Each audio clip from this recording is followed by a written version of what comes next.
Basta dizer que ele não se comportou.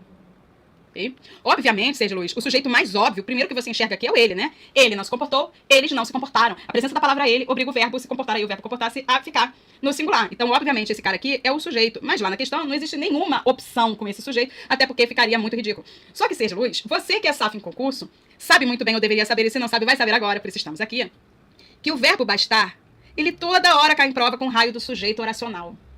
Por exemplo, eu escrevo assim, olha, basta que Josclei estude. Tá? E aí, veja bem, eu consigo pegar todo o segmento iniciado pelo quê? E trocar pela palavra isso. Vai ficar assim, ó. Basta que Josclei estude. Basta isso. Só que se você parar pra pensar, como fica melhor? Fica melhor dizer basta isso ou isso basta? Isso basta. Isso chega. Então, olha só, eu estou substituindo toda a oração iniciada pelo quê? Pela palavra isso. E acabei de descobrir que dá certo e que fica melhor antes do verbo. E fica melhor, porque a palavra isso é o sujeito do bastar. E a gente está mais acostumado a ver o sujeito antes do verbo e não depois. Então, ó, isso basta, ele basta, nós bastamos. Okay? Veja que se eu troco o pronome isso pelo pronome nós, o verbo muda de basta para bastamos. Sai de terceira pessoa e vai para a primeira do plural. Então, esse cara aqui é o sujeito, com um verbo lindinho aqui intransitivo. Só que essa palavra isso está aqui apenas substituindo a oração iniciada pelo quê? Se a palavra isso no lugar da oração é o sujeito do basta, então a oração é o sujeito do basta. Quando a oração exerce função sintática de sujeito, nós a chamamos de subjetiva. Então, o nome inteiro da oração é esse aqui, ó. Oração subordinada substantiva, subjetiva. Beleza? Iniciada por um quê? Que é I de integrante. Conjunção integrante com alegria de viver. Só que, vagalume, a gente também chama isso aqui de sujeito oracional. O que é o sujeito oracional? É um sujeito em forma de oração, um sujeito com verbo dentro. Ou seja, toda a oração que Josclei estude é o sujeito do bastar. Então, o sujeito do bastar é oracional, é a oração que Josclei estude. E o sujeito do estude é Josclei, um sujeito simples. Cada verbo tem o seu sujeito, essa é a ideia. Só que o que acontece, vagalume? Se eu arranco a palavra que daqui, o verbo estude vai mudar, não vai? Vai ficar assim, basta Josclei estudar. Ok?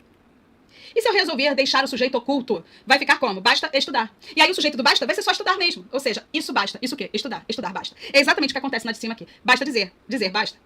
Beleza? Acho que lá no texto nem é dizer, é responder, né? Então eu vou até trocar aqui. Basta responder, senão vocês vão dar de doido. Responder. Que ele se comportou mal. Então, isso basta. Isso o quê? Responder. Então, a palavra isso aqui, no lugar do verbo responder, seria o sujeito do bastar. Portanto, responder é o sujeito do bastar. É o que nós chamamos de sujeito oracional. Ai, Tati, mas ele pode pegar do responder até o final e dizer isso tudo, responder que ele não se comportou, basta. Toda essa ideia basta? Posso, problema nenhum, contanto que o responder esteja dentro. Beleza? Basicamente é isso. Então, o que nós temos aqui é a tal da... Vou trocar pela palavra isso. Né? Você vai ter a oração responder, na verdade. É a oração subordinada, substantiva, subjetiva, que é o sujeito oracional do bastar. Só que, obviamente, a ideia começa no responder e só termina em comportou. Beleza? Esse é o ponto. Isso tudo basta. Isso o quê? Responder que ele não se comportou. É isso que você tem que fazer e que vai bastar. É isso tudo. Então, obviamente, a ideia do sujeito oracional começa no responder e só termina em comportou. Por conta disso, quem exerce função sintática de sujeito é responder, dizendo que ele não se comportou. Gabarito, letra A. Essa oração, esse segmento inteiro é o sujeito do verbo bastar. É o que nós chamamos de sujeito oracional, que é a oração subordinada, substantiva, subjetiva. Lindíssima a banca Vunesp, né, gente? E é aquilo que eu digo pra vocês. Tanto a banca Vunesp quanto a banca Seis Gran Rio são consideradas bancas tranquilas no português. Mas, gente, não existe tranquilidade se você não domina tudo. Isso é tranquilo? Você acha que é todo mundo que sabe isso aqui? Não, não é, cara. Entendeu? Então, parar com essa mania. Não existe banca fácil. Existe candidato bem treinado. Entendeu?